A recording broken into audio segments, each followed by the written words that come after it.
All right, this was the example we left off at from yesterday.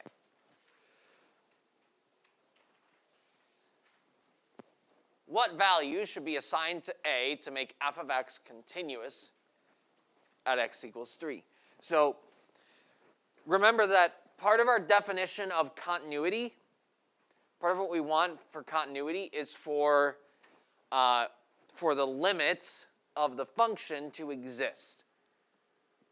We want the limit to exist. And so the goal is for the limit as x approaches 3 from the left to be the same as the limit as we're approaching 3 from the right. That's our goal.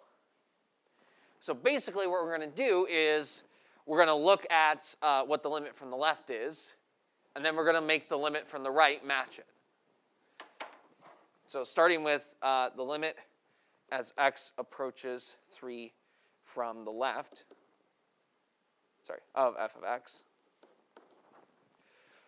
Well, my limit from the left, what can I do to find that limit from the left? Well, from the left, that would be coming from values less than 3, so we're looking at this function. So what can I do to find the limit as we're approaching 3 of that function? What's the first thing we always try? Substitution. Plug it in. Can we plug in 3? No. Maybe yes. Maybe yes. Let's try it. 3 squared minus 1. 3 squared is 9, minus 1 is 8. So the limit from the left is 3. So that means we want our limit from the right to also be 3. So that the limit from the left and the limit from the right are the same and the limit exists. So I want the limit from the right to also be 8 in order to make the function continuous. So I want 2ax to be 8 when I take the limit as x approaches what number? 3. So what was our method? Our method was plug in the number. So we're going to plug in 3. 2a times x is 3 equals 8. So we have 6a equals 8. So we're going to divide by 6 and get a equals 8 over 6, which is 4/3.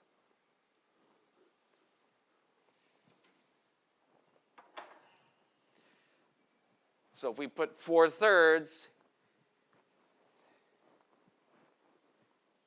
in for a, then that will make the function continuous.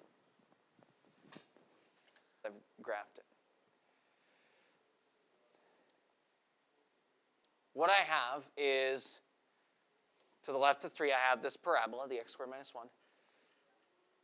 To the right of 3, I have this 2ax. And what I want to do is I want to fix a, I want to make a what will make it line up and match and be continuous. And so we decided that what we're going to put in is, what if I put in 4/3, then it connects it and makes the function continuous at 3 and keeps the function connected. That's the idea of visually what we're doing in the graph. That's what we're doing when we're solving for a. We're making the graph and the pieces line up in the way that they should. We're fitting the puzzle pieces together of the graph.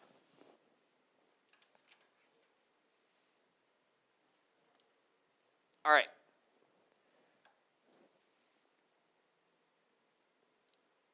Let's talk about our next big idea. Look at how many slides. All right.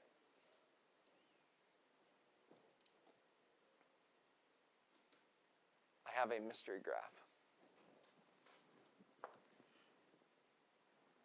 covered it up. And what I would like to know is, does that graph, does my graph, if I uncovered it, does my graph cross the x-axis? Does it go through 0? Make your predictions now.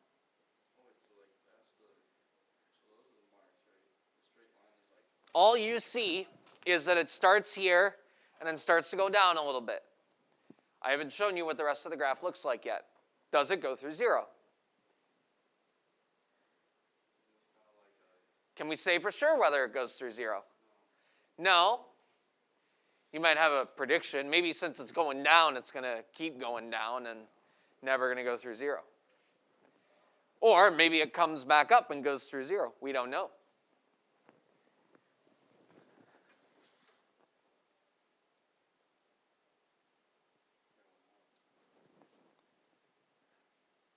Now does it go through 0? Do we know for sure whether it goes through 0 or not? We're shaking our head. Why? Sorry, it goes through the x-axis. What I mean by 0 is the x-axis. Okay, there could be a hole there. So I could be completely tricking you and saying that it cuts off here and then it somehow jumps down here and goes the rest of the way this way. Right? Okay, so it could be non-existent. Okay. So if I told you it exists in the entire domain and space between, are you happy now?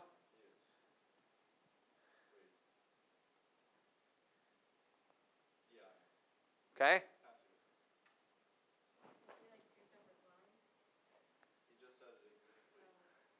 I said it existed. If there were two separate things, would the function still exist? Okay. So what do you want me to say then? Is it one line or no? What do you mean one line? Is it one continuous line? Oh, continuous! That's what we're talking about, isn't it? Continuous. The function is continuous. Now are you happy with saying that it has to go through 0? Yes. Why? Because logic, I don't know. Why are you guaranteeing me that that it has to go through this x-axis? No way a continuous line that starts at a negative and goes to a positive on the y scale does not go through x-axis. Okay. So to repeat that, because I don't know how well the audio picks you up. What he said is there's no way that a continuous line or curve is going to get from this point down here to this point up here without going through the x-axis in some way. We agree with that? Are we in agreement on that? How about does it go through, let's say, like this line here? Is there anything special about 0? Okay, so you're saying that every point between here and here, it has to cross in order to get from here to here, as long as the function is continuous. Okay? And here's the rest of the graph. In fact, it crosses through that x-axis. And let's put that at 1. It crosses through those points multiple times. And it guarantees that we have to cross through that height in order to get from down here to up here. Now, if we started up here and ended up here, then there's no guarantee that we would cross through 0. Because I could start here and then just draw a straight line here, and now we're not crossing through 0. But if we start below a certain threshold and then above a certain threshold, then at some point we got to cross it. As long as we're continuous and there's no break in the graph. Okay, this is the main topic we're talking about today. So, in other words, if I for example, if I start at -1 and end at +1, to put a more specific numbers on it, there's no way I could draw this curve and get from -1 to +1 without picking up the marker, without crossing through 0, and in fact, without crossing through any point in between. And this idea that you just stated, here it is stated much more in a much more complex way. This is called the intermediate value theorem. This is called the intermediate value theorem. And the reason we're talking about it in this section is because it uses this idea of continuity.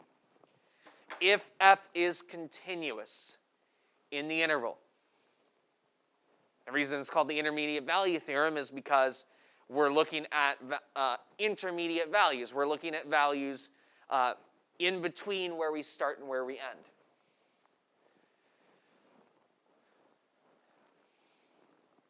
So if f is continuous in the closed interval a to b, and k is any number between f of a and f of b, so k is an x value or y value we're talking about? Y values, because we're talking about being between f of a and f of b, so that means we're talking about y values. Then there is at least one number c in the interval a to b, so c is an x value, at least one place where the function hits that y value.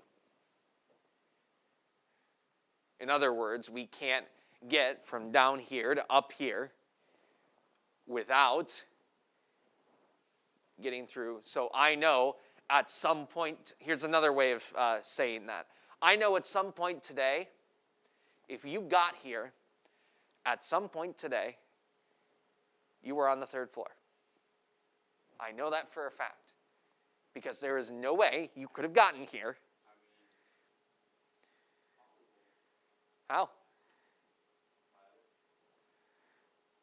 You would still cross the 3rd floor. We're looking at height. We're looking at y value, right? There's no way you could have crossed the height of the 3rd floor, gotten here to the 4th floor without crossing through the height of the 3rd floor. And if you're thinking teleportation, then you're not thinking continuous, right? Because then you're talking about jumps up to the top.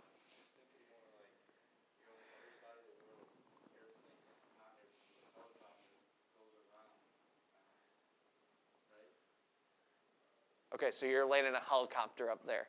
I suppose, again, part of the condition, the other condition is that it is between f of a and f of b, right? It's between where you started and where you ended.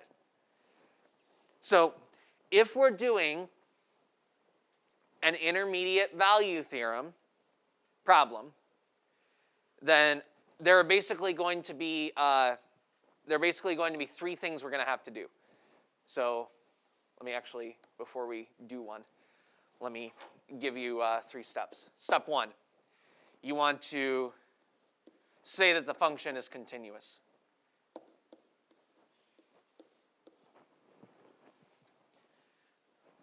You want to verify that the function is continuous. Most of the time, it's going to be pretty clear that the function is continuous, or it's going to say that the function is continuous, like the problem is going to tell you that it's continuous. But you still need to say it because that has to be continuous in order for the intermediate value theorem to be true. Number 2, step 2.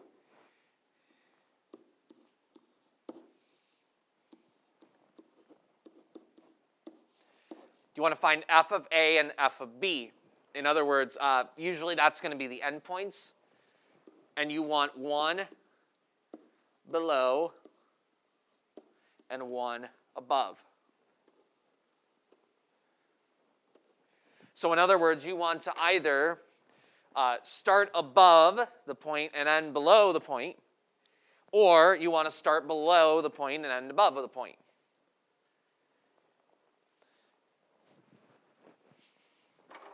Then once you do that, you can state your conclusion. You'll be able to say, since we started below the point and ended above the point, at some time we have to actually hit that point somewhere.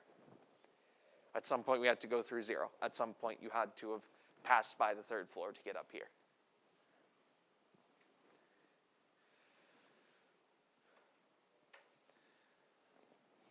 All right. Now let's look at an example.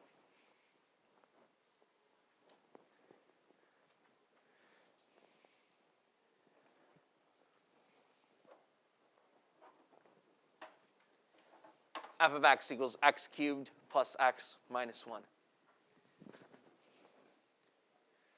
So we're looking in the intervals from 0 to 1, and we're showing that the polynomial function has a 0 between 0 and 1. So first thing I'm going to say is continuity.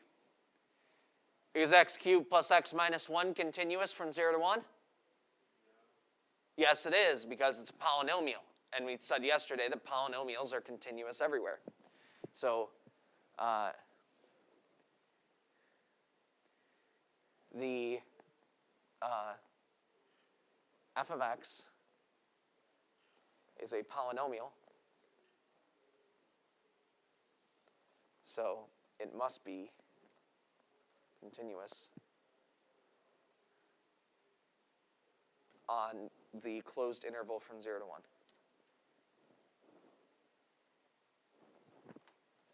So we've set our continuity. Now 0 and 1 are our endpoints, so that means we're going to test where we're at 0 and where we're at 1.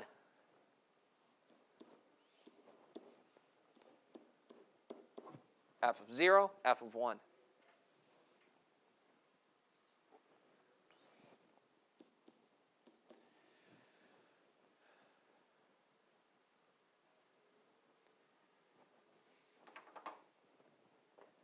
I'll give you a moment to calculate. One of those should be below 0, and one of those should be above 0 in order for this intermediate value theorem to work.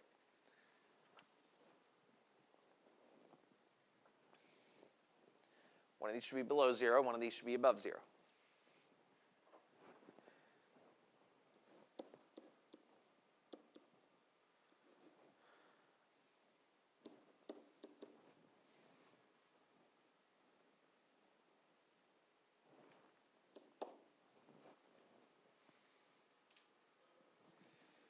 F of 1, 1 cubed plus 1 minus 1 is positive 1. Oh, that's why that graph was there. So here's what we know right now. We start at, actually, what's happening is closer to this. At 0, we're at negative 1. At 1, we're at positive 1. We know these 2 points, and we know the function is continuous. Right? We know that it's connected, that it's a continuous curve. And we start down here, we end up here. At some point, we have to hit 0. So now we can state our conclusion, which is somewhere. Here we are.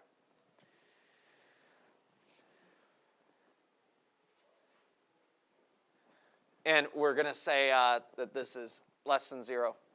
This is greater than 0.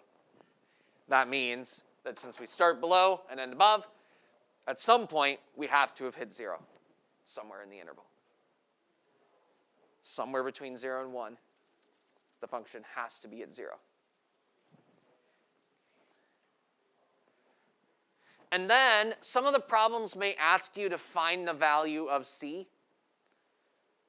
In other words, find the 0, find the place where function equals 0. So we'll be able to do that as well.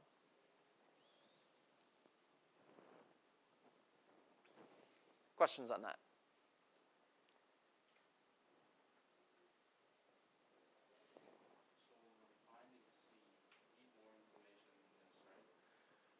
Well, if you're finding c, that's an algebra 2 problem.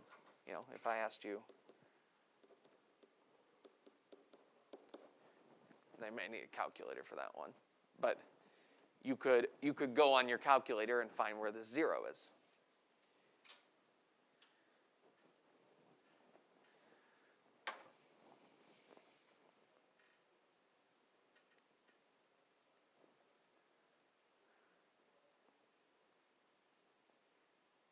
I want to save the last example for tomorrow, actually.